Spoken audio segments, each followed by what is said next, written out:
여러분은 자식들을 믿고 있습니까? 만약 평생 모은 12억을 자식에게 주고 나면 노후는 자식들이 책임질 거라 생각하십니까?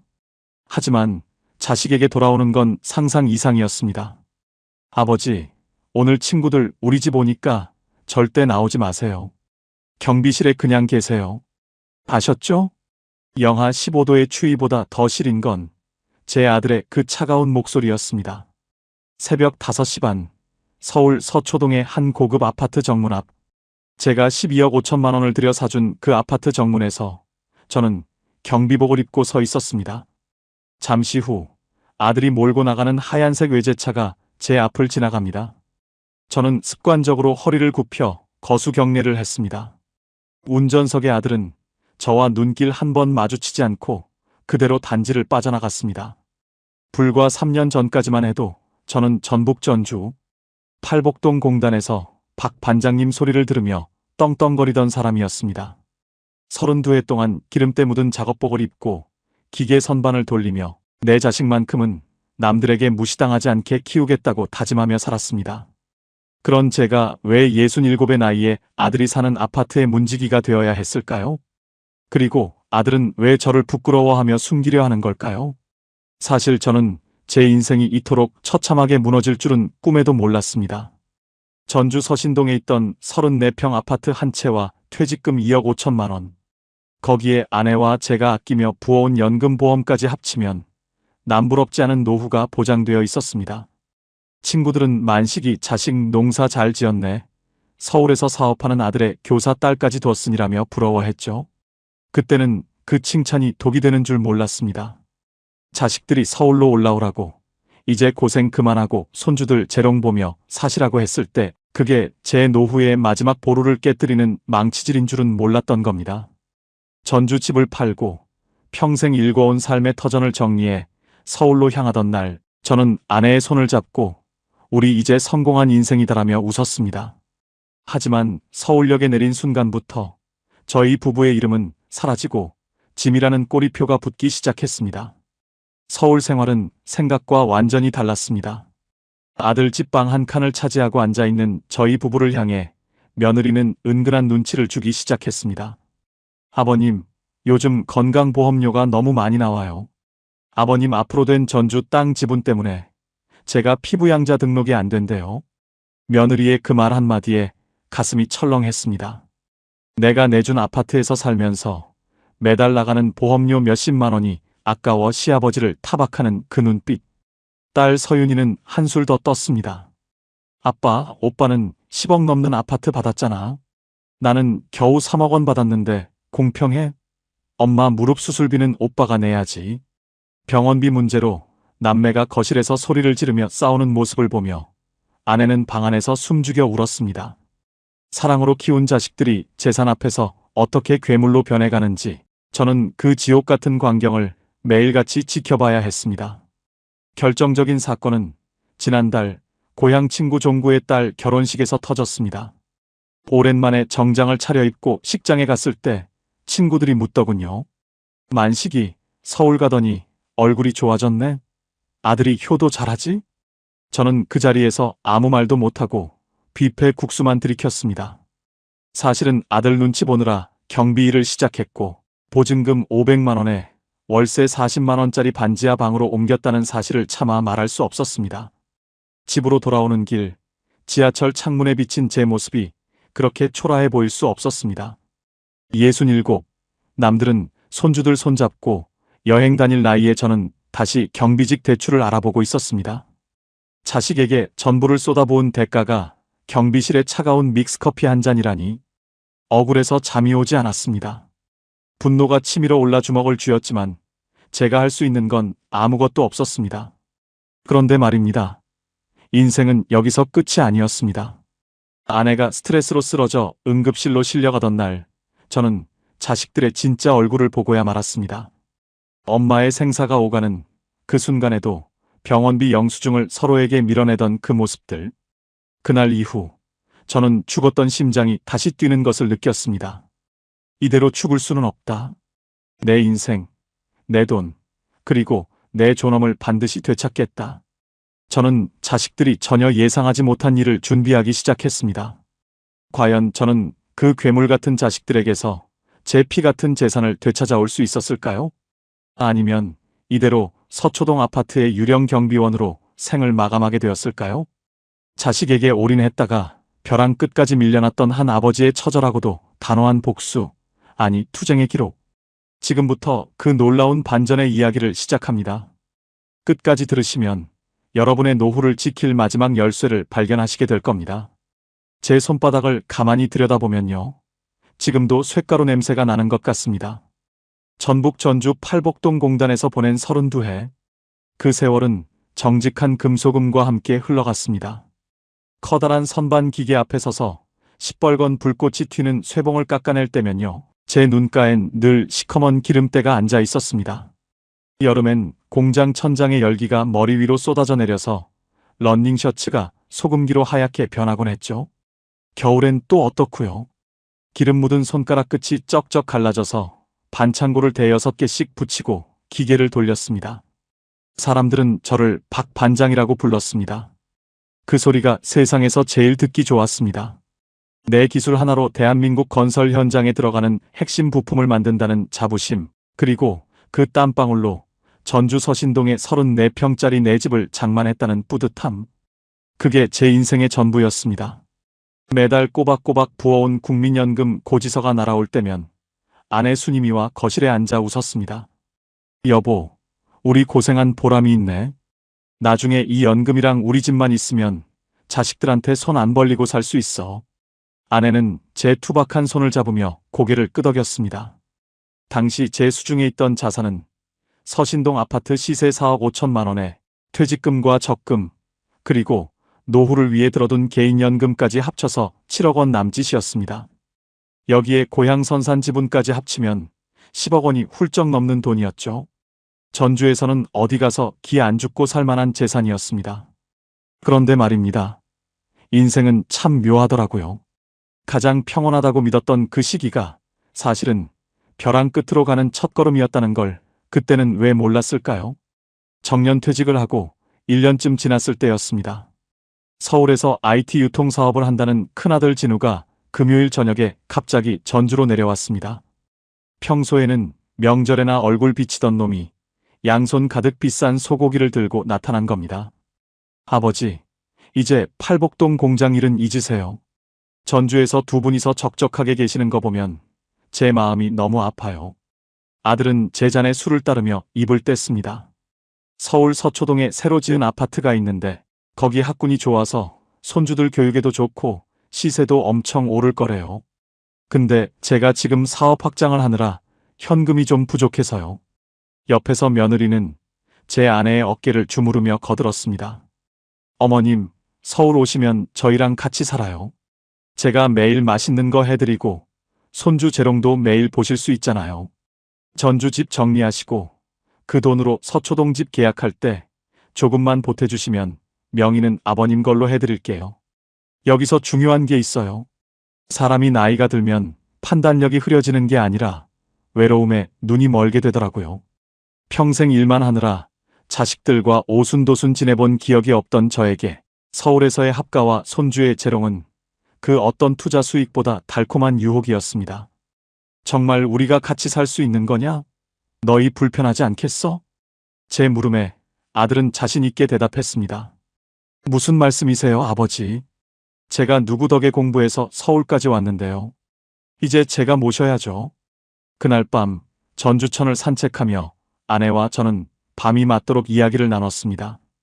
자식들이 저렇게까지 말하는데 우리가 고집 피우는 게 오히려 자식 앞길 막는 건 아닌가 싶었습니다. 결국 저는 30년 넘게 정든 전주 서신동 아파트를 내놓았습니다. 집을 보러 온 사람들이 거실 바닥을 둘러볼 때마다 가슴 한 구석이 아려왔습니다.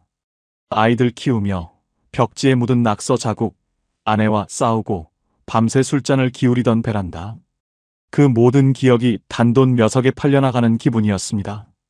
아파트 매매 대금과 제가 평생 모은 현금을 합쳐 아들에게 보냈습니다. 총 12억 5천만 원이었습니다. 아들은 그 돈을 받고는 하루가 멀다고 전화를 해왔습니다. 아버지, 집 계약 잘 됐어요. 인테리어 최고급으로 하고 있으니까 몸만 오시면 돼요. 이삿짐을 싸던 날 팔복동 공장 동료들이 찾아왔습니다.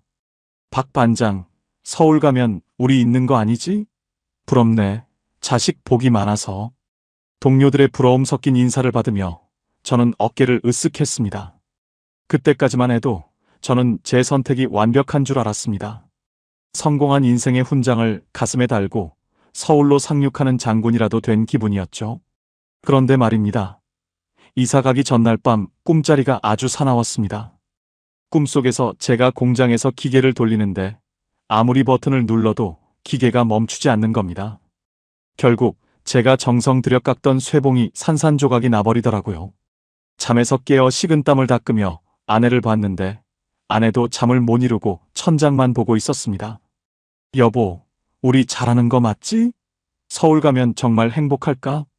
아내의 목소리가 떨리고 있었습니다.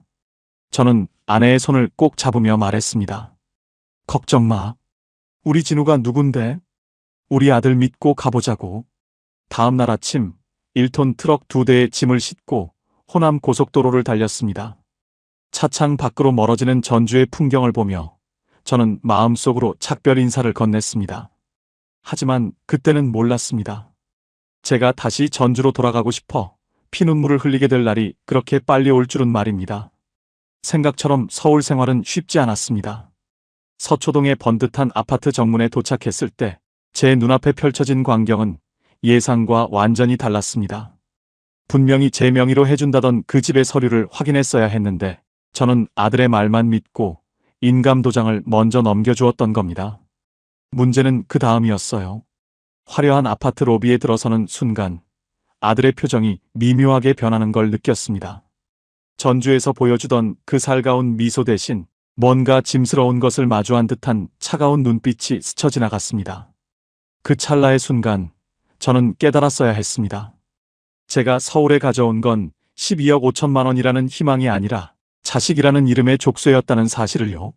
서울 서초동의 그 아파트 정문에 들어서던 날을 기억합니다. 입구부터 번쩍이는 대리석 바닥이 어찌나 매끄러운지 전주 공장에서 신던 낡은 운동화가 자꾸 미끄러지더라고요. 층고가 높은 거실 창밖으로 서울 도심이 한눈에 내려다 보이는데 아내는 입을 다물지 못했습니다. 여보, 우리 정말 이런 데서 살아도 되는 거야? 아내의 들뜬 목소리에 저도 어깨가 으쓱했습니다. 하지만 그 기쁨은 짐을 다 풀기도 전에 차갑게 식어버렸습니다. 이사 당일 저녁 아들이 조용히 저를 서재로 불렀습니다. 아버지, 진명의 말인데요. 아버님 명의로 하면 증여세가 너무 많이 나와서 일단 제 이름으로 했어요. 순간 가슴 한쪽이 덜컥 내려앉았습니다. 분명히 전주에서 얘기할 때는 내 이름으로 해준다고 하지 않았냐? 제 물음에 아들은 귀찮다는 듯 안경을 고쳤으며 말했습니다. 아이, 아버지. 세금으로 몇 억씩 날리는 게 아깝잖아요. 어차피 이 집 아버님 거나 마찬가지인데 명의가 뭐가 중요해요. 알고 보니 그게 아니었어요. 아들은 이미 제 인감도장과 서류를 받아가서 모든 처리를 자기 앞으로 끝내놓은 상태였습니다. 제가 평생 땀 흘려 모은 12억 5천만 원이 고스란히 아들의 명의로 바뀐 순간이었죠. 그날 밤 저는 잠을 이룰 수 없었습니다. 서초동의 그 화려한 야경이 마치 저를 비웃는 것 같았거든요. 하지만 이미 전주집은 팔아치웠고 저는 돌아갈 곳 없는 서울 사람이 되어 있었습니다. 한 달쯤 지났을까요? 집안 분위기가 묘하게 바뀌기 시작했습니다. 처음엔 살갑게 굴던 며느리 수진이가 은근히 저와 아내를 불편해하는 기색을 보였거든요. 어느 날 오후 거실에서 손주 녀석과 놀아주고 있는데 며느리가 오더니 조용히 아이를 데려갔습니다. 아버님, 애가 기관지가 약해서요. 밖에서 담배 태우고 오시면 옷부터 갈아입어 주시겠어요? 저는 담배를 끊은 지가 벌써 5년째인데 아마 제 옷에 밴 묵은 내나 공장의 기름 냄새가 싫었던 모양입니다. 그날 이후로 부엌에서도 선이 그어졌습니다. 저희가 전주에서 가져온 묵은지와 된장이 냉장고에 들어있는 게 냄새난다고 투덜거리더라고요. 결국 아내는 베란다 구석에 작은 미니 냉장고를 따로 사서 우리 음식을 옮겨 담았습니다. 문제는 여기서 끝이 아니었습니다. 어머님, 아버님 때문에 저희 건강보험료가 너무 많이 나와요. 전주에 있는 그 땅 지분 때문에 피부양자 자격이 안 된대요. 며느리는 식탁에 앉아 계산기를 두드리며 말했습니다. 아내 순이미는 며느리의 눈치를 보며 미안하다. 우리가 신경 쓸게라고 연신 사과를 했습니다. 제 아내가 평생을 남의 집 파출부 일까지 해가며 키운 자식인데 서울에 와서 며느리 앞에서 죄인처럼 고개를 숙이는 모습을 보니 피가 거꾸로 솟는 것 같았습니다. 하지만 아들이 중간에서 조율해 주길 바라는 건 사치였습니다. 아들은 퇴근하고 돌아오면 피곤하다는 핑계로 방에 들어가 나오지 않았고 가끔 거실에 나와도 며느리의 편만 들었습니다. 아버지, 요즘 서울 물가가 얼마나 비싼데 그러세요? 좀 이해해 주세요. 그 12억 5천만 원짜리 집에서 저는 점점 말없는 그림자가 되어가고 있었습니다.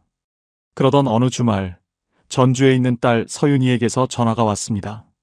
교사로 일하며 똑똑하게 제 앞가림 잘하던 딸이라 늘 믿음직했는데 그날은 목소리가 날카로웠습니다.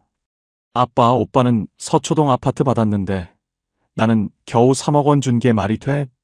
나도 이번에 송도 아파트 잔금 치러야 하는데 돈이 모자라. 딸의 원망 섞인 목소리에 저는 할 말을 잃었습니다. 서윤아, 아빠가 지금 가진 게 정말 그게 전부였어. 전주 땅은 나중에 너희 엄마랑 나 죽으면 그때. 제 말이 끝나기도 전에 딸이 쏘아붙였습니다. 나중에가 어디 있어? 지금 당장 내가 죽게 생겼는데. 오빠는 아빠 돈으로 떵떵거리고 사는데 왜 나만 차별해?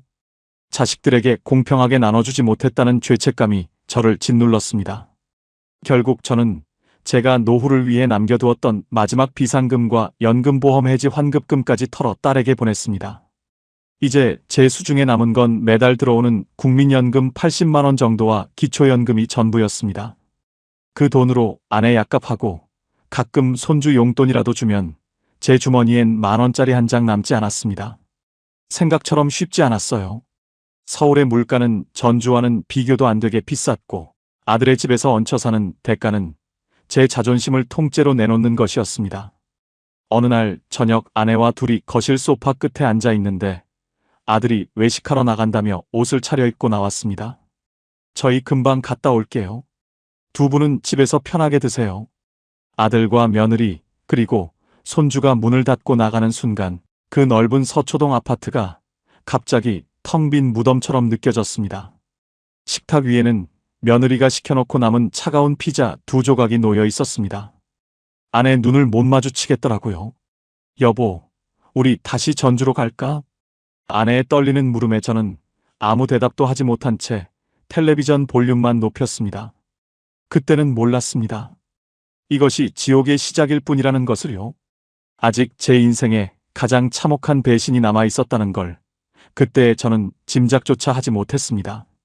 서울 서초동 아파트는 밤마다 고요했습니다. 하지만 그 고요함은 평화가 아니라 숨막히는 침묵에 가까웠습니다. 제 아내 순이미는 이제 거실에 나가는 것조차 조심스러워했습니다. 혹시라도 발소리가 커서 손주 공부에 방해될까봐 혹은 며느리가 공들여 닦아놓은 대리석 바닥에 물 한 방울이라도 떨어뜨릴까봐 말입니다. 그러던 어느 날 손주 녀석의 8번째 생일이었습니다. 전주에 있을 때는 동네 사람들 다 불러서 잔치를 벌였을 텐데 서울은 달랐습니다. 며느리는 아침부터 유명 호텔 케이크를 사오고 집안을 풍선으로 장식하며 바쁘게 움직였습니다. 저와 아내도 들뜬 마음으로 손주 줄 선물을 챙겨 거실로 나갔죠. 그런데 며느리의 표정이 묘했습니다. 아버님, 오늘 저녁에 제 친정 식구들이랑 제 친구 부부들이 오기로 했거든요. 다들 강남에서 꽤 이름 있는 분들이라. 며느리는 말을 흐리며 제 옷차림을 훑어봤습니다. 손님들 오시면 복잡하니까 두 분은 그냥 안방에서 편하게 쉬시는 게 어떨까요? 음식은 제가 방으로 따로 넣어드릴게요. 순간 마음이 철렁했습니다. 제가 12억 5천만 원을 보태서 산 이 집에서 저는 축하객이 아니라 숨겨야 할 허들의 물건 취급을 받고 있었던 겁니다. 그날 저녁 닫힌 안방 문 너머로 웃음소리와 고급 와인잔 부딪히는 소리가 들려왔습니다. 며느리가 넣어준 식은 전 몇 조각과 잡채를 앞에 두고 아내와 저는 한마디도 하지 않았습니다. 여보, 나 배 안 고파. 당신 많이 들어. 아내는 억지로 웃어 보였지만 젓가락을 쥔 손이 가늘게 떨리고 있었습니다. 그 화려한 생일 파티의 소음 속에서 저희는 12억짜리 호화 감옥에 갇힌 죄수나 다름없었습니다. 생일 파티가 지나고 며칠 뒤 아들이 퇴직금 정산서 같은 서류 뭉치를 들고 퇴근했습니다. 식탁에 마주 앉은 아들의 얼굴에는 짜증이 가득했습니다. 아버지, 이번에 재산세 나온 거 보셨어요? 이 아파트 공시지가가 올라서 세금이 장난 아니에요. 아들은 담배를 태우려다 며느리 눈치를 보며 베란다로 나갔습니다. 저는 조심스럽게 물었습니다. 세금이 많이 나왔냐? 내가 좀 보태주랴? 기다렸다는 듯 아들이 돌아섰습니다. 보태주시는 게 문제가 아니라요. 아버지 명의로 된 전주 선산 지분 때문에 제가 다주택자 비슷한 취급을 받아서 종부세까지 더 나오게 생겼어요. 그 땅 그냥 이번 기회에 정리해서 제 사업 자금으로 돌리는 게 어때요? 알고 보니 그게 아니었어요. 아들은 제 노후를 걱정하는 게 아니라 제 이름으로 남은 마지막 자산까지 깨끗하게 가져가고 싶었던 겁니다. 며느리는 옆에서 거들었습니다. 맞아요, 아버님. 그리고 아버님 매달 받으시는 국민연금 80만 원 있잖아요. 그거 저희한테 생활비로 좀 주시면 안 될까요? 이 집 관리비만 해도 한 달에 60만 원이 넘게 나와요. 제가 평생을 쇳가루 마시며 일해서 받은 그 귀한 연금마저 며느리의 눈에는 고작 관리비 낼 돈으로 보였던 모양입니다. 진우야, 그 연금은 네 엄마랑 내 마지막 약값이다. 그것까지 가져가면 우린 어떡하냐? 제 말에 아들은 인상을 쓰며 방으로 들어가 버렸습니다. 그날 이후 집안의 공기는 서리가 내린 듯 차가워졌습니다. 식사 시간에 저희 부부를 부르는 목소리도 사라졌고 냉장고 문을 열 때마다 며느리의 한숨 소리가 거실을 채웠습니다. 집안의 눈치를 견디다 못한 저는 매일 아침 일찍 집을 나섰습니다. 갈 곳도 없는 서울 땅에서 제가 찾은 곳은 서초동 서리풀 공원의 낡은 벤치였습니다. 거기 앉아 있으면 산책 나온 노인들이 보이더군요. 번듯한 등산복을 입고 웃는 그들을 보며 제 낡은 점퍼 소매를 가만히 만져봤습니다. 병원까지 40분이라는 생각에 그게 더 무섭더라고요. 옆 벤치에 앉은 할아버지가 친구에게 하는 말이 제 귓가에 꽂혔습니다. 나이가 들면 돈도 중요하지만 내 몸 하나.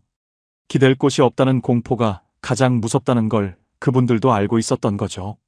저는 문득 제 지갑을 열어봤습니다. 딸 서윤이에게 비상금까지 다 보내주고 남은 건 1,000원짜리 몇 장뿐이었습니다. 여기서 중요한 게 있어요. 자식에게 다 퍼주고 나면 존경을 받을 줄 알았는데 현실은 돈 안 되는 노인일 뿐이었습니다. 아들은 제 연금을 탐내고 며느리는 제 존재 자체를 부끄러워하고 이대로 있다가는 제 아내 순임이까지 화병으로 쓰러질 것 같았습니다. 여보, 나 일자리 좀 알아볼게. 뭐라도 해야 우리가 살 것 같아.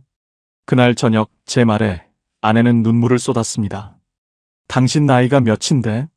팔복동 공장에서 그 고생을 하고 또 일을 한다고? 하지만 저는 단호했습니다. 자식에게 구걸하며 사느니 차라리 남의 집 문지기를 하더라도 내 돈 10,000원을 당당하게 벌고 싶었습니다. 다음 날부터 저는 서초동 인근의 아파트 경비직을 알아보기 시작했습니다. 하지만 67의 노인을 선뜻 받아주는 곳은 없었습니다. 아버님, 요즘은 경비도 젊은 사람 써요. 용역업체에 등록은 해드릴게.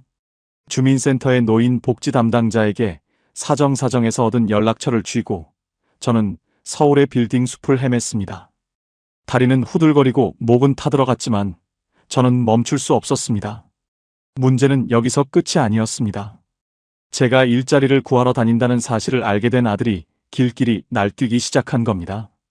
아버지, 제 체면이 뭐가 돼요? 서초동에서 아버지가 경비 선다고 소문나면 제 사업은 어떡하라고요? 아들의 그 외침에 저는 처음으로 깨달았습니다. 아들에게 저는 아버지가 아니라 자신의 화려한 인생에 묻은 얼룩 같은 존재였다는 사실을요. 그날 밤 저는 아들 몰래 낡은 가방 하나를 챙겼습니다. 그리고 결심했습니다. 아들의 집이 아니라 제 인생의 주인으로 살 수 있는 곳으로 가겠다고 말입니다. 하지만 그 결심이 불러올 참혹한 대가가 무엇인지 그때 저는 미처 알지 못했습니다. 제 아내 순임이가 차가운 길바닥에서 눈물을 흘리게 될 줄은 정말 몰랐던 겁니다. 아들의 그 말은 제 가슴에 대못을 박았습니다. 제가 일을 구하러 다니는 게 본인의 사업에 방해가 되고 서초동 사모님들 사이에서 며느리 얼굴에 먹칠을 하는 일이라니요. 그날 저녁 아들은 거실에서 와인잔을 내동댕이 치며 소리를 질렀습니다. 남들은 아버지가 은퇴하고 전주에서 유유자적 사시는 줄 알아요. 그런데 여기서 경비복 입고 차단기 올리는 모습 보이면 제 체면이 뭐가 되냐고요. 그 화려한 거실 불빛 아래서 아들의 일그러진 얼굴을 보는데 문득 그런 생각이 들더라고요. 내가 평생을 깎아 만든 그 수만 개의 부품보다 지금 내 눈앞의 자식이 더 단단하게 망가졌구나. 저는 아들의 고함 소리를 뒤로하고 안방으로 들어왔습니다. 아내 순임이는 이불을 뒤집어 쓰고 소리 없이 울고 있었습니다. 첫 번째는 자존심 문제였고요. 두 번째는 더 중요한 생존의 문제였습니다. 아무리 아들 집이라지만 내 돈 10,000원을 내 맘대로 쓰지 못하고 며느리 눈치 보며 커피 한 잔 얻어 마시는 건 죽기보다 싫었습니다. 다음 날 새벽 저는 아들 내외가 깨기도 전에 이력서 한 장을 품에 넣고 집을 나섰습니다. 서울의 새벽 공기는 팔복동 공장의 새벽 공기보다 훨씬 더 날카롭고 매정하게 느껴졌습니다. 아버님 경력은 좋으신데 서울 아파트 경비는 전주 공장이랑은 완전 달라요. 주민들 비위 맞추는 게 기술보다 더 중요합니다. 하실 수 있겠어요? 서초동에서 지하철로 4정거장 떨어진 한 오래된 아파트 단지의 관리소장이 제 이력서를 훑어보며 물었습니다. 저는 그 자리에서 허리를 90도로 숙였습니다. 쇳가루 마시며 30년 버텼습니다. 무슨 일이든 시켜만 주십시오. 그렇게 얻은 첫 직장. 제 업무는 격일제로 24시간을 꼬박 근무하는 것이었습니다. 비좁은 경비 초소, 낡은 텔레비전 한 대와 컵라면 냄새가 밴 그 작은 공간이 저에게는 서초동 50평 아파트보다 훨씬 더 아늑했습니다. 밤새 단지를 돌며 불법 주차된 차들의 스티커를 붙이고 음식물 쓰레기통 주변을 청소했습니다. 여기서 중요한 게 있어요. 평생 기술자로 살던 사람이 남의 집 쓰레기를 치우는 게 처음엔 참 자괴감이 들더라고요. 하지만 한 달 뒤 제 통장에 천사용역이라는 이름으로 210만 원이 찍혔을 때 저는 아내와 몰래 동네 시장 순댓국집으로 달려갔습니다. 여보, 이거 봐. 내 힘으로 번 돈이야. 이제 우리 이거로 당신 무릎에 좋은 보험도 하나 들고 맛있는 것도 사 먹자. 아내는 제 손을 잡고 엉엉 울었습니다. 매달 나오는 국민연금 80만 원에 제 월급을 합치니 비로소 숨통이 트이는 기분이었습니다. 하지만 생각처럼 쉽지 않았어요. 이 기쁨도 잠시, 아들이 제 통장 내역을 알게 되면서 갈등은 걷잡을 수 없이 커졌습니다. 아버지, 돈 벌어서 뭐 하시게요? 저 지금 사업 자금 부족해서 대출 알아보는 거 안 보이세요? 그 돈 저 주시면 제가 나중에 이자까지 쳐서 드릴게요. 아들은 제 월급 명세서를 보고는 다시 손을 내밀었습니다. 저는 그때 결심했습니다. 이 집은 더 이상 내가 있을 곳이 아니라고요.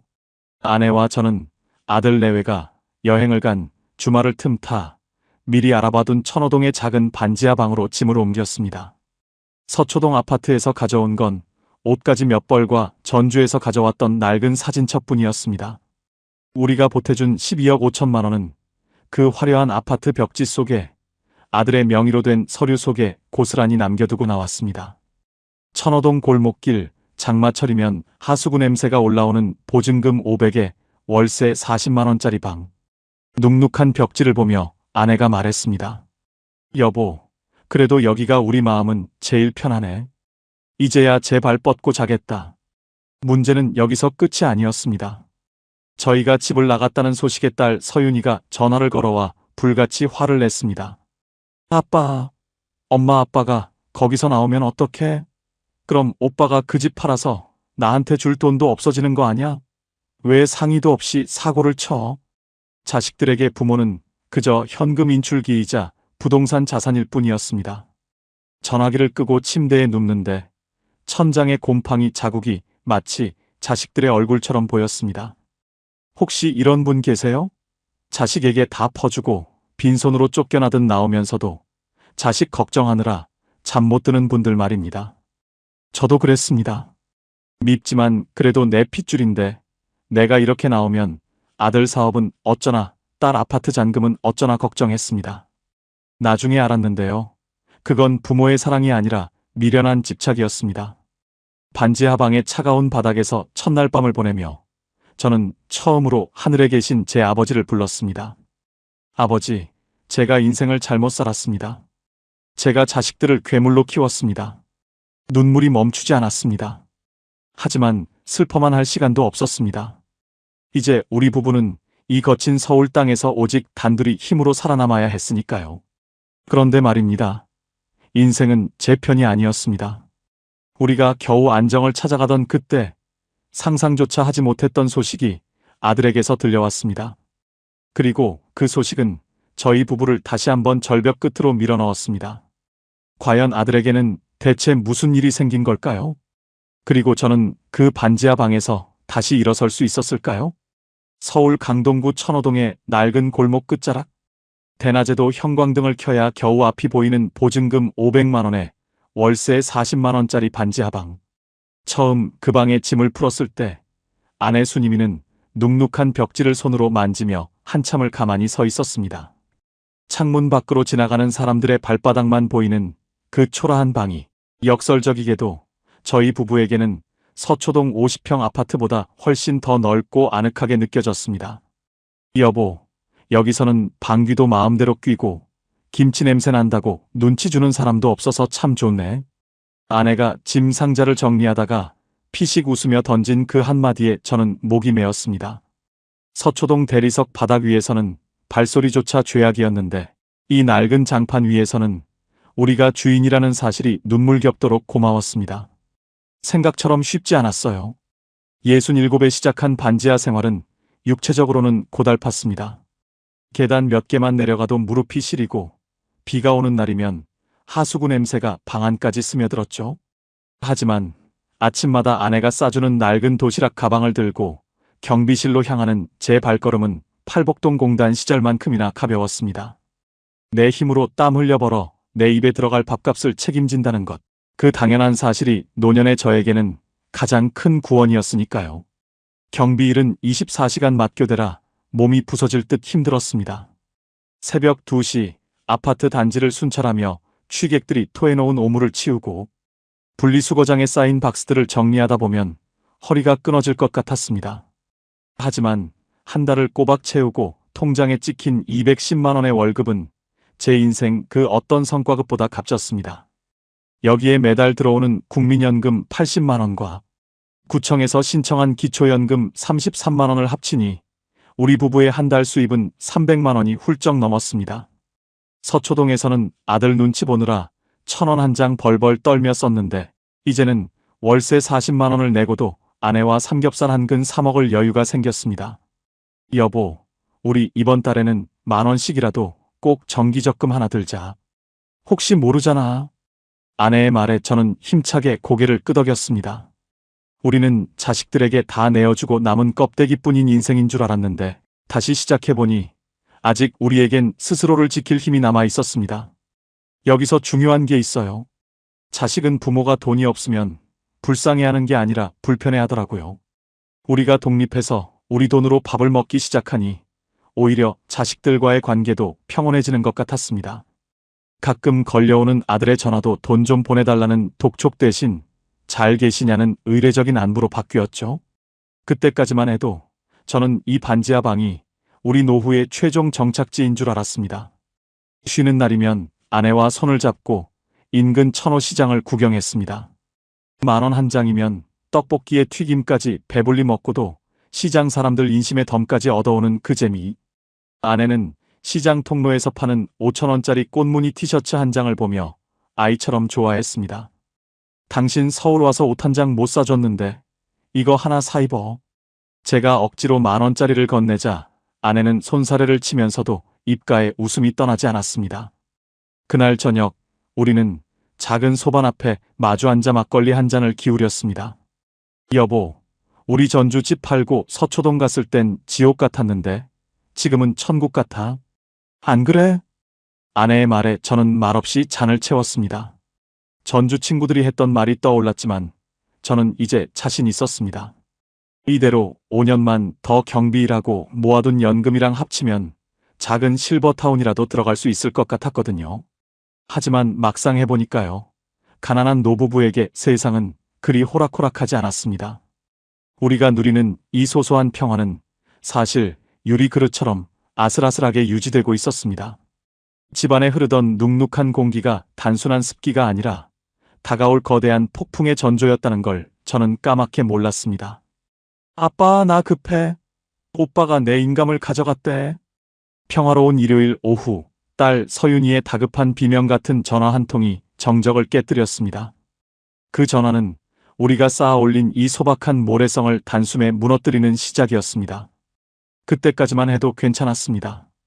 아들 사업이 조금 힘든 줄만 알았지.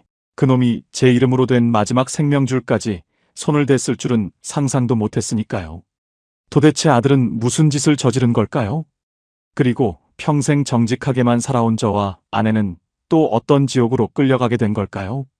그날 밤 천호동 반지하 방의 천장은 유난히도 낮고 무겁게 저희 부부를 짓누르고 있었습니다. 인생은 제 편이 아니었습니다. 진짜 위기는 이제 막 고개를 들고 있었습니다. 천호동 반지하 방의 일요일 오후는 유난히 평화로웠습니다. 아내는 시장에서 사온 콩나물을 다듬고 있었고 저는 경비실 교대 근무를 앞두고 잠시 눈을 붙이려던 참이었죠.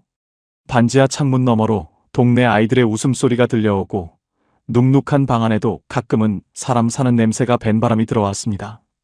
그때까지만 해도 저는 우리가 일군 이 소박한 행복이 영원할 줄 알았습니다. 그런데 말입니다. 인생은 결코 제 편이 아니었습니다.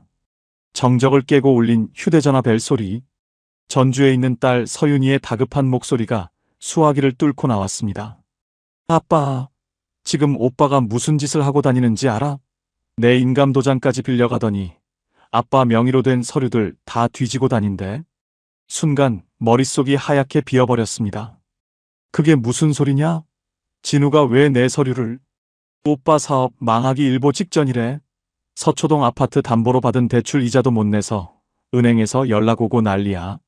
근데 이제 아빠 명의로 된 전주 선산 지분까지 손대려고 서류 꾸미고 있다니까. 딸의 비명 같은 외침을 들으며 저는 가만히 책상 서랍을 열어보았습니다. 전주에서 가져와 소중히 보관했던 권리증과 인감증명서 뭉치들. 나중에 알았는데요. 지난번 아들이 건강보험료 정산해야 하니 서류 좀 빌려달라며 가져갔던 그 봉투가 화근이었습니다. 믿었던 아들에게 제 노후의 마지막 생명줄을 제 손으로 넘겨준 꼴이 된 겁니다. 저는 떨리는 손으로 아들에게 전화를 걸었습니다.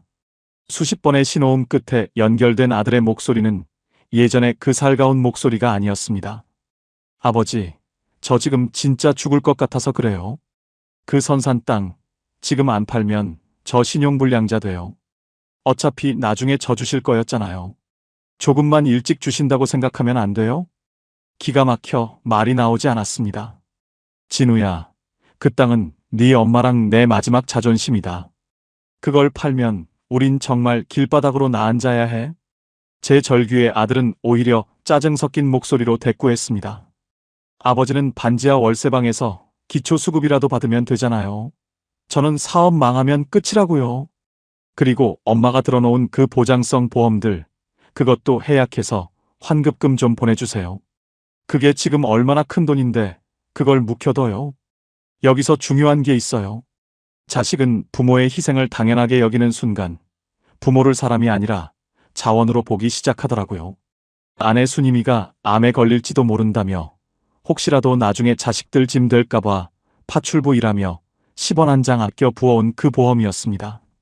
그것마저 깨서 자기 사업 자금으로 내놓으라는 아들의 말에 저는 가슴을 쥐어뜯었습니다. 내가 너를 낳은 게 아니라 내 무덤을 판 것이었구나. 제 입에서 나간 그 말은 아들에게 닿기도 전에 제 가슴을 먼저 도려냈습니다. 아들은 대답 대신 전화를 뚝 끊어버렸습니다. 그날 밤 아내는 콩나물을 다듬다 말고 방바닥에 엎드려 짐승 같은 소리를 내며 울었습니다. 우리가 평생 쇳가루 마시며 일군 32년의 세월이 자식이라는 거대한 구멍 속으로 끝도 없이 빨려 들어가고 있었습니다. 다음 날 아침, 저는 경비실 근무도 제쳐두고 서초동 아들 사무실로 달려갔습니다.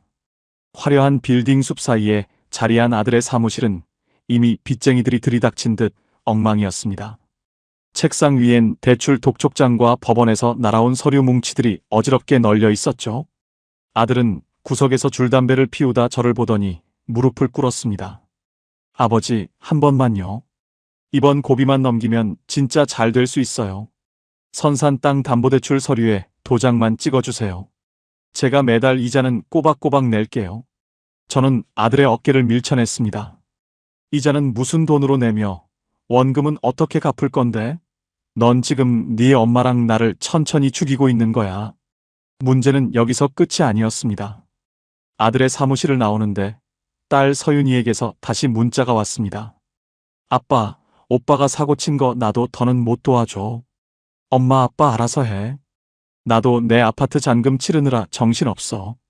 딸은 오빠의 폭주를 막아줄 유일한 아군인 줄 알았는데 그녀 역시 제 몫의 재산이 줄어들까봐 선을 긋고 도망쳐버린 겁니다. 서울 서초동의 그 번듯한 빌딩 숲 한복판에서 저는 길을 잃은 아이처럼 서 있었습니다. 12억 5천만 원을 주고 산 아파트, 평생의 자부심이었던 공장 퇴직금, 그리고 아내의 건강을 지켜줄 보험까지. 모든 것이 모래성처럼 허물어지고 있었습니다. 순간 마음이 철렁했습니다. 가슴이 조여오고 눈앞이 흐릿해지기 시작했거든요. 겨우 정신을 차리고 천호동 집으로 향하는 지하철 안에서 저는 결심했습니다. 이대로는 안 된다. 내 아내와 내 남은 인생을 지키기 위해선 내가 괴물이 되어야 한다. 하지만 그 결심을 실행에 옮기기도 전에 운명은 저에게 가장 가혹한 시험대를 준비해 놓고 있었습니다. 집에 도착했을 때 현관문 앞에 놓인 아내의 신발 한 짝이 어지럽게 널브러져 있는 것을 본 순간 저는 제 심장이 멈추는 것 같은 공포를 느꼈습니다. 과연 반지하 방에서 홀로 남편을 기다리던 아내에게는 무슨 일이 일어난 걸까요? 그리고 저는 이 무너져가는 가족이라는 이름의 난파선에서 아내를 구해낼 수 있을까요? 인생은 제 편이 아니었습니다. 진짜 지옥은 이제 막 문을 열고 있었습니다. 천호동 골목길을 달려 반지하 집 현관문 앞에 섰을 때 저는 무언가 잘못되었다는 것을 직감했습니다.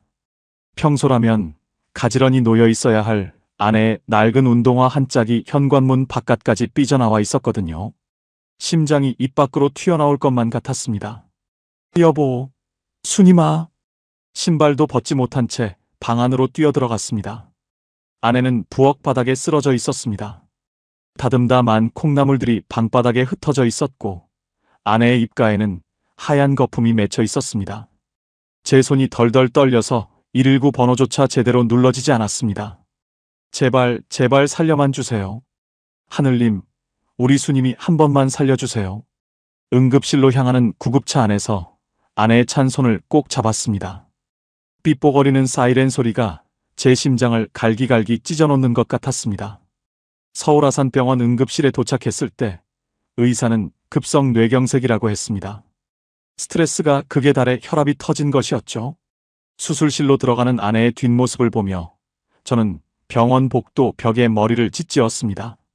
다 제 탓이었습니다. 자식들에게 다 내어주자고 했던 제 미련함이 서울로 가자고 고집부렸던 제 오만이 결국 평생 고생만 한 아내를 사지로 몰아넣은 것입니다. 수술은 끝났지만 아내는 의식을 회복하지 못했습니다. 중환자실 하루 입원비와 수술비, 그리고 앞으로 들어갈 간병인 비용까지 계산해보니 눈앞이 캄캄했습니다.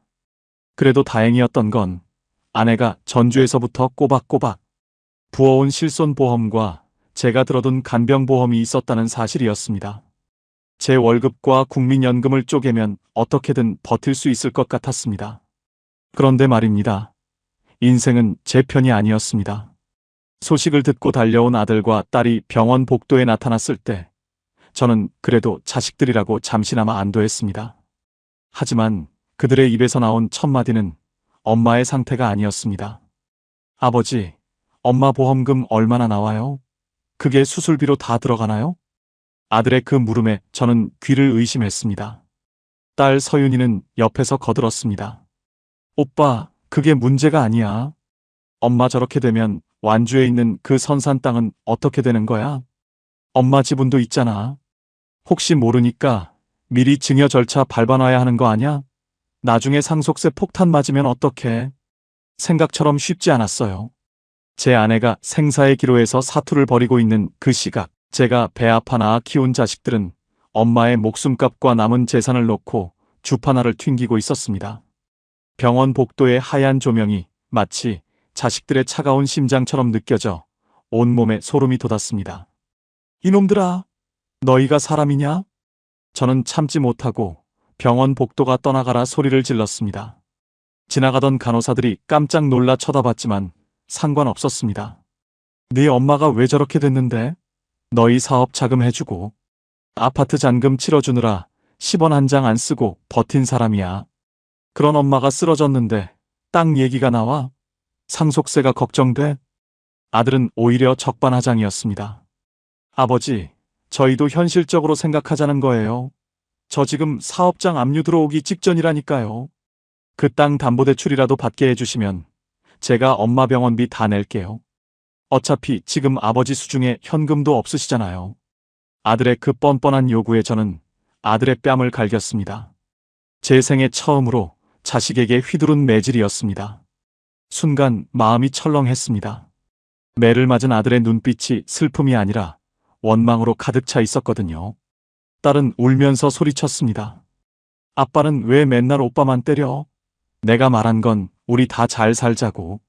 한 소리잖아. 나도 힘들어 죽겠단 말이야. 자식들은 저를 미친 노인네 취급하며 병원 밖으로 나갔습니다. 텅 빈 병원 복도 벤치에 혼자 남겨진 저는 짐승처럼 울부짖었습니다. 팔복동 공단에서 32년 동안 기계를 돌리며 제가 깎아 만든 건 부품이 아니라 제 가슴을 후벼 팔 칼날들이었습니다. 아버지, 제가 인생을 잘못 살았습니다. 자식들을 이렇게 키운 제가 죄인입니다. 벽에 기대어 한참을 울다 보니 바지 주머니 속에서 아침에 받은 경비원 월급 봉투가 만져졌습니다. 자식들은 외면한 엄마의 병원비를 67의 늙은 아버지가 경비실 밤잠 설쳐가며 번 돈으로 치러야 하는 이 현실. 여기서 중요한 게 있어요. 자식에게 모든 것을 내준 부모는 자식에게 부모가 아니라 부담일 뿐이라는 사실을 저는 그 차가운 병원 바닥에서 뼈저리게 깨달았습니다. 저는 눈물을 닦고 중환자실 면회실로 향했습니다. 유리창 너머로 각종 기계를 달고 누워있는 아내를 보며 저는 입술을 깨물었습니다. 순임아, 미안하다. 내가 다시는 너 자식들 앞에서 고개 숙이게 안 한다. 내가 반드시 우리 인생 되찾아올게. 절망은 끝이 아니라 새로운 시작이었습니다. 저는 그날 밤 병원 지하 편의점에서 검은색 볼펜 한 자루와 수첩 하나를 샀습니다. 그리고 제가 자식들에게 주었던 돈, 빌려준 서류, 그리고 그들이 저지른 배신들을 하나하나 적어 내려가기 시작했습니다. 그것은 단순한 기록이 아니라 무너진 제 인생을 다시 세우기 위한 전쟁 선포였습니다. 그런데 말입니다. 인생은 제 편이 아니었습니다. 제가 반격을 준비하기도 전에 아들이 제 마지막 남은 자존심인 완주, 선산 땅에 이미 손을 댔다는 충격적인 사실을 알게 된 것입니다. 도대체 아들은 저 몰래 무슨 짓을 저지른 걸까요? 그리고 저는 이 벼랑 끝에서 아내를 지켜낼 수 있을까요? 인생의 가장 어두운 밤, 저는 단 한 번도 가보지 않은 험한 길을 선택하기로 했습니다. 아내가 중환자실에서 사투를 벌이는 사이 저는 잠시 병원을 빠져나왔습니다. 간호사에게 비상 연락처를 남기고 서울 남부터미널에서 전주행 버스에 몸을 실었습니다. 차창 밖으로 보이는 서울의 고층 빌딩들이 멀어질수록 제 가슴 속의 불안감은 걷잡을 수 없이 커졌습니다. 아들이 제 전주 선산 땅에 손을 댔다는 소문이 사실이 아니길, 그저 딸 서윤이의 오해이길 빌고 또 빌었습니다. 전주 터미널에 내려 다시 완주군 소양면으로 들어가는 시내버스를 탔습니다. 완주는 제가 어릴 적 아버지를 따라 나무를 하러 다니던 곳이고, 정년퇴직 후에는 아내와 함께 작은 주말 농장을 일구며 여생을 보내려던 꿈이 담긴 곳입니다. 버스 창밖으로 보이는 소양면의 만개한 벚꽃길이 오늘따라 왜 이렇게 서글프게 느껴지던지요. 평생 쇳가루 마시며 일해온 저에게 이 땅은 단순한 부동산이 아니라 마지막 자존심이었습니다. 면사무소 근처에서 내리자마자 저는 평생 친구인 봉구의 집으로 달려갔습니다. 봉구는 이 동네 이장 일을 보며 제 땅을 관리해주던 녀석입니다.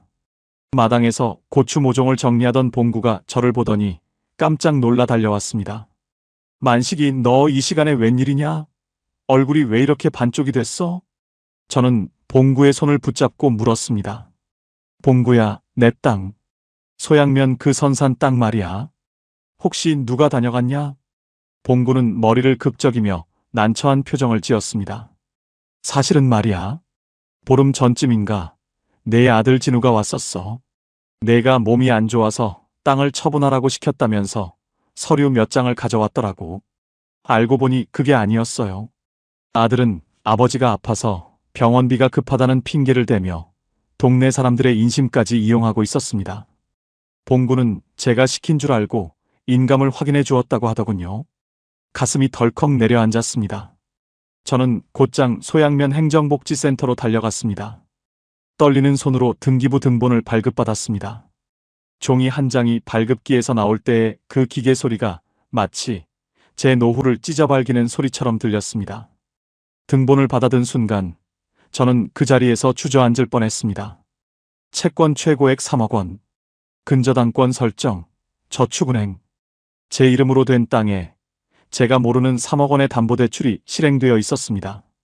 그것도 1금융권이 아닌 금리가 높은 저축은행이었습니다. 아들은 제 인감증명서를 위조한 건지 아니면 지난번 서류를 빌려갈 때 몰래 도장을 찍은 건지 제 명의를 도용해 제 마지막 생명줄을 볼모로 돈을 빌린 겁니다.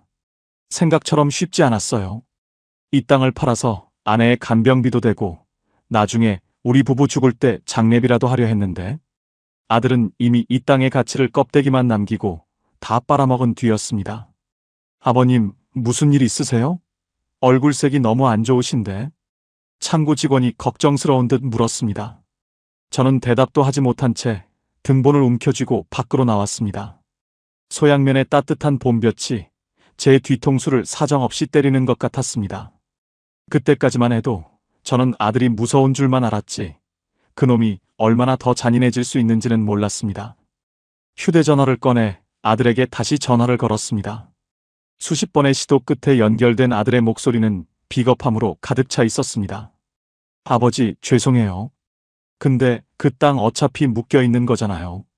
제가 그 돈으로 사업 살려서 이자도 내고 원금도 금방 갚을게요. 아버지는 그냥 지금처럼 경비 일하시면서 국민연금 받으시면 생활은 되시잖아요. 아들의 목소리에선 미안함보다 자기 합리화가 더 크게 느껴졌습니다.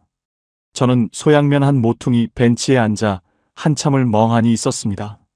제 자식은 서울의 화려함에 눈이 멀어 고향의 흙냄새도 아버지의 땀방울도 다 잊어버린 괴물이 되어 있었습니다. 그런데 문제는 그 다음이었어요. 딸 서윤이에게서 문자가 왔습니다. 아빠, 오빠가 사고 친 거 들었지? 나도 그 땅 지분 있잖아. 오빠가 다 써버리면 내 몫은 어떡해? 나 이번에 송도 아파트 주택담보대출 연장해야 하는데 오빠가 가져간 돈 중에서 내 지분만큼은 아빠가 책임져 줘. 아들은 도둑질을 하고 딸은 그 도둑 맞은 작물을 내놓으라고 아버지를 닥달하고 있었습니다. 이게 제가 32년 동안 쇳가루 마시며 키워온 자식, 농사의 결과물이었습니다. 내가 너희를 잘못 키웠구나. 내가 죄인이다. 저는 하늘을 보고 크게 소리쳤습니다. 지나가던 사람들이 미친 노인 보듯 쳐다봤지만 부끄러움도 느껴지지 않았습니다. 지금 당장 아내 순임이의 병원비 고지서가 날아올 것이고 아들이 빌린 대출 이자가 연체되면 이 땅은 경매로 넘어가겠죠. 그러면 우리 부부에게 남는 건 천호동 반지하 방의 눅눅한 벽지뿐입니다. 하지만 여기서 무너질 수는 없었습니다. 저는 다시 등본을 품에 넣고 일어섰습니다. 여기서 중요한 게 있어요. 자식에게 배신당한 부모가 가장 먼저 해야 할 일은 용서가 아니라 보호라는 사실을 말입니다. 제 아내를 지키기 위해서, 그리고 제 남은 인간으로서의 존엄을 지키기 위해서 저는 이제 법의 힘을 빌리기로 했습니다. 전주 시내에 있는 법률구조공단을 찾아가기로 결심했습니다. 자식을 상대로 소송을 한다는 것이 부모로서 가슴 찢어지는 일이지만 아들이 제 인생을 난도질하게 내버려 두는 것은 자식을 더 큰 범죄자로 만드는 일이라는 생각이 들었습니다. 전주로 나가는 버스를 기다리며 저는 주머니 속에 낡은 수첩을 꺼냈습니다. 그 안에는 제가 경비 일을 하며 모은 돈, 아내의 보험 내역, 그리고 자식들이 가져간 돈의 액수가 꼼꼼히 적혀 있었습니다. 예상과 완전히 달랐습니다. 은퇴 후에는 꽃길만 걸을 줄 알았는데 제 앞에는 가시밭길보다 더 험한 법정 싸움이 기다리고 있었습니다. 과연 저는 아들이 몰래 빼돌린 제 땅을 되찾을 수 있을까요? 그리고 병상에 누워있는 아내에게 우리의 노후는 우리가 지켰다고 당당하게 말할 수 있을까요? 인생은 제 편이 아니었지만 저는 이제 인생을 제 편으로 만들기 위한 단호한 투쟁을 시작하려 합니다. 완주 소양면에서 돌아오는 기차 안에서 저는 수십 번을 망설였습니다. 자식을 상대로 소송을 건다는 것, 그것은 부모로서 죽기보다 힘든 선택이었습니다. 하지만 아산병원 중환자실에 누워 산소호흡기에 의지하고 있는 아내, 순이미의 창백한 얼굴을 떠올릴 때마다 제 마음속의 망설임은 단단한 돌덩이가 되었습니다. 다음 날 아침, 저는 부은 눈을 비비며 법률구조공단을 찾았습니다. 67의 늙은 아버지가 자식의 위조 서류와 등기부 등본을 들고 상담석에 앉았을 때 젊은 변호사는 한참 동안 서류를 보더니 한숨을 내쉬었습니다. 아버님, 이건 명백한 사문서 위조의 인감 도용입니다. 형사 고소도 가능하지만 일단 증여 반환 소송이나 근저당권 말소 소송을 진행하시는 게 급선무예요. 나중에 알았는데요. 저처럼 자식에게 다 퍼주었다가 배신당해 이곳을 찾는 시니어들이 한둘이 아니라고 하더군요. 변호사는 부양 의무를 조건으로 재산을 주었다면 부효자 방지법 원리를 적용해 증여를 취소할 수도 있다고 설명했습니다. 저는 그 자리에서 고개를 숙였습니다. 변호사님, 제가 아들을 감옥에 보내고 싶은 게 아닙니다. 그저 제 아내 약값하고 나중에 우리 부부 죽을 때 자식들한테 지 만들 만큼만 되찾고 싶은 겁니다. 상담을 마치고 나오는데 서초동 아파트의 그 화려한 조명보다 법원 앞에 낡은 가로등이 제 갈 길을 더 환하게 비춰주는 것 같았습니다. 소송 서류가 아들과 딸에게 전달되던 날, 천호동 반지하 집은 그야말로 아수라장이 되었습니다. 아들은 술에 취해 찾아와 문을 발로 차며 소리를 질렀습니다. 아버지, 진짜 이럴 거예요? 자식이 죽게 생겼는데. 아버지는 땅덩어리가 그렇게 중요해요? 법대로 하면 저 진짜 끝이라고요. 딸 서윤이도 울면서 전화를 해댔습니다. 아빠, 오빠가 잘못한 건 맞지만 소송이라니. 그럼 내 체면은 뭐가 돼? 동료 교사들이 알면 나 학교 어떻게 다녀? 여기서 중요한 게 있어요. 자식들은 끝까지 본인들의 체면과 돈만 걱정했지. 쓰러진 엄마의 안부나 아버지의 무너진 가슴은 단 한 번도 묻지 않았습니다. 저는 굳게 닫힌 현관문 너머로 차갑게 말했습니다. 진우야, 서윤아. 이제 너희는 내 자식이 아니라 채무자일 뿐이다. 내가 너희에게 준 아파트와 현금, 그리고 내가 훔쳐간 선산지분까지 내가 다 되찾지는 못하더라도 너희가 내 인생을 더 이상 난도질하게 두지는 않겠다. 생각처럼 쉽지 않았어요. 소송이 진행되는 몇 달 동안 저는 경비 일을 계속하며 병원비를 댔습니다. 국민연금 80만 원과 경비 월급 210만 원은 고스란히 아내의 중환자실 비용과 소송 비용으로 들어갔습니다. 하지만 이상하게도 마음은 그 어느 때보다 편안했습니다. 더 이상 자식의 전화를 기다리지 않아도 되고 며느리의 눈치를 보지 않아도 된다는 사실이 저를 다시 숨쉬게 했습니다. 법원에서는 아들이 위조한 서류의 효력을 정지시켰고 완주 땅의 근저당권도 다투어 볼 여지가 있다는 판결이 나오기 시작했습니다. 기적은 소송이 막바지에 다다랐을 때 일어났습니다. 석 달 동안 깨어나지 못하던 아내 순이미가 손가락을 움직이기 시작한 겁니다. 여보, 나 보여? 나 만식이야. 아내는 초점 없는 눈으로 저를 한참 바라보다가 힘겹게 제 손을 꼭 잡았습니다. 그 순간 저는 32년 동안 공장에서 일하며 느꼈던 그 어떤 성취감보다 더 큰 전율을 느꼈습니다. 아내가 일반 병실로 옮겨지고 조금씩 말을 하기 시작했을 때 저는 우리가 살던 반지하 방을 정리했습니다. 그리고 정부에서 운영하는 고령자 복지주택 실버주택 입주를 신청했습니다. 자식에게 준 돈을 다 되찾지는 못했지만 아들의 아파트 명의를 포기하는 대신 선산 땅의 대출을 아들이 책임지고 갚겠다는 법적 합의를 끌어냈습니다. 제 수중에는 이제 큰 돈은 없지만 아내와 제가 평생 부어온 보장성, 보험과 매달 나오는 연금만으로도 충분히 살아갈 수 있는 터전이 마련되었습니다. 여보, 우리 이제 전주도 서울도 아닌 여기 우리만의 집으로 가는 거야. 퇴원하는 날 휠체어에 앉은 아내를 데리고 경기도의 한 조용한 복지주택 단지에 들어섰습니다. 입구에는 문턱이 없고 집안 곳곳에 비상벨이 설치된 그곳은 화려하지는 않지만 따뜻했습니다. 저는 올라온 게 아니라 제 인생의 진짜 주소지를 찾아온 것이었습니다. 문제는 여기서 끝이 아니었습니다. 입주 첫날 단지 내 식당에서 식사를 하는데 옆 테이블의 할아버지가 제 경비복을 보더니 묻더군요. 여기 입주하셨소? 자식들은 어디 살고? 저는 잠시 망설이다가 웃으며 대답했습니다. 자식들은 다 자기 인생 살러 갔습니다. 이제는 저하고 이 사람 둘이서만 잘 살려고요. 그 말을 뱉는 순간 가슴 속 응어리가 씻겨 내려가는 기분이었습니다.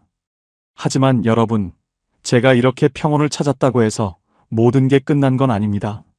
소송 과정에서 알게 된 자식들의 진짜 비밀, 그리고 제가 마지막까지 가슴에 묻어두어야 했던 뼈아픈 진실이 하나 더 남아 있었거든요. 과연 자식들이 숨겼던 그 마지막 배신은 무엇이었을까요? 그리고 저는 어떻게 그 상처를 딛고 진정한 노후의 자유를 얻게 되었을까요? 경기도의 조용한 복지주택으로 거처를 옮기고 한 달쯤 지났을 때였습니다. 아내 순이미는 이제 지팡이를 짚고 집 앞 산책로를 100m 정도는 걸을 수 있게 되었습니다. 그날 오후 아내의 휴대전화로 알림음이 하나 울렸습니다. 딸 서윤이의 SNS 계정에 올라온 사진 한 장이었습니다. 사진 속 서윤이는 송도의 고급 레스토랑에서 남편과 함께 와인잔을 기울이며 웃고 있었습니다. 그 아래 적힌 글귀가 제 심장을 다시 한번 얼려버리더군요. 힘든 일 다 지나가고 이제야 찾은 우리 가족의 평화. 행복하자. 그 힘든 일이 무엇이었을까요? 엄마가 중환자실에서 사투를 벌이고 아버지가 자식을 상대로 소송을 하며 피눈물을 흘리던 그 시간이었을까요? 그들에게 부모의 고통은 그저 본인들의 행복을 방해하는 골칫덩어리였을 뿐이었습니다. 나중에 알았는데요. 아들은 사업이 힘들다며 제 선산 땅을 담보로 3억 원을 빌려놓고는 그 돈 중 일부로 며느리에게 명품 가방을 사주고 외제차 리스비를 내고 있었습니다. 부모는 반지하에서 곰팡이 냄새를 맡으며 경비실 밤잠을 설칠 때 자식은 그 돈으로 강남 사모님 체면을 세우고 있었던 겁니다. 저는 그날 아내의 휴대전화에서 자식들의 번호를 하나하나 지웠습니다. 그리고 제 마음속에서도 그들을 지웠습니다. 여보, 이제 우리에겐 자식이 없다. 당신하고 나 오직 우리 둘뿐이야. 제 말에 아내는 아무 대답 없이 제 손을 꼭 잡았습니다. 그것은 슬픔이 아니라 드디어 지독한 굴레에서 벗어났다는 안도의 떨림이었습니다. 저는 이제 더 이상 자식의 효도를 기다리지 않습니다. 대신 제 주머니를 든든하게 채우는 법을 공부합니다. 완주 선산 땅은 아들이 대출을 갚지 못해 결국 처분해야 했지만 법적 합의를 통해 제 몫의 보상금 1억 8천만 원을 지켜냈습니다.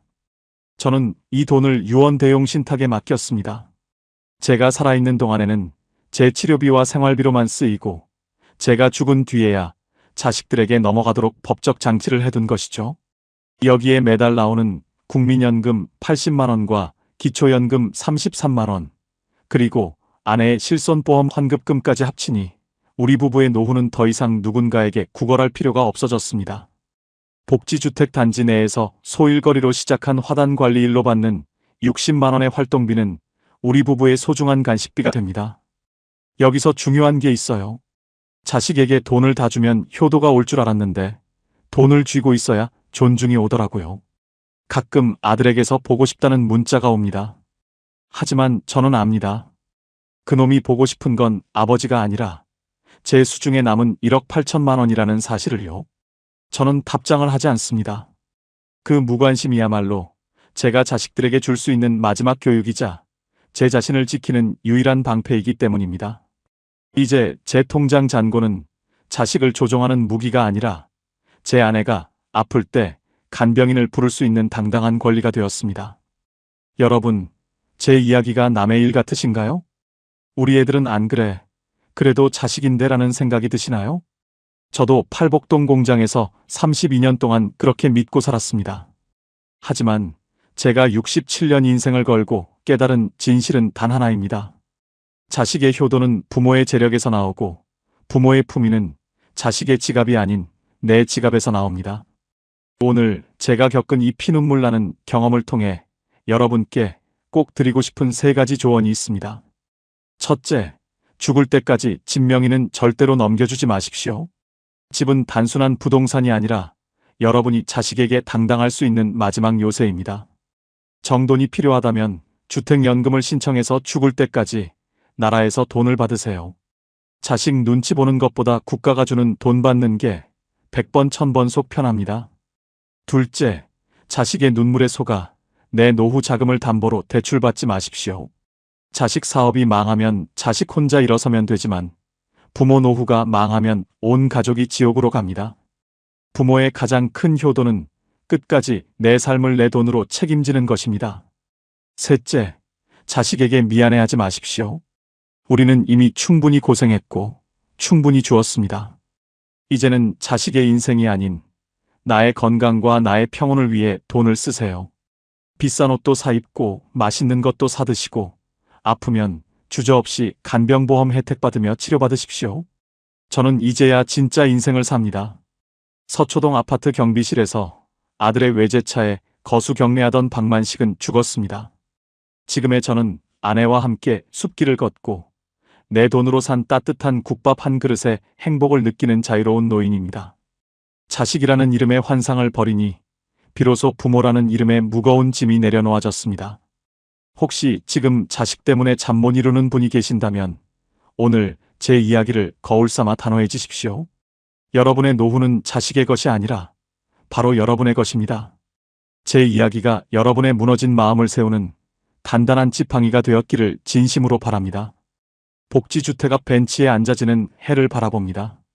서초동의 화려한 네온사인보다 완주 소양면의 흙먼지보다 지금 제 눈앞에 펼쳐진 노을이 훨씬 더 아름답습니다.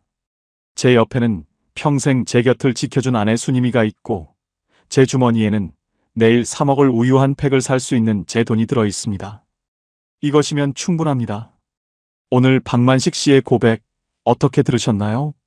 사랑이라는 이름으로 모든 것을 내어주었던 한 아버지의 뒤늦은 후회와 단호한 홀로서기. 여러분의 생각은 어떠신지 댓글로 남겨주세요. 비슷한 아픔을 겪고 계신 분들이 있다면 서로 위로하고 힘이 되었으면 좋겠습니다.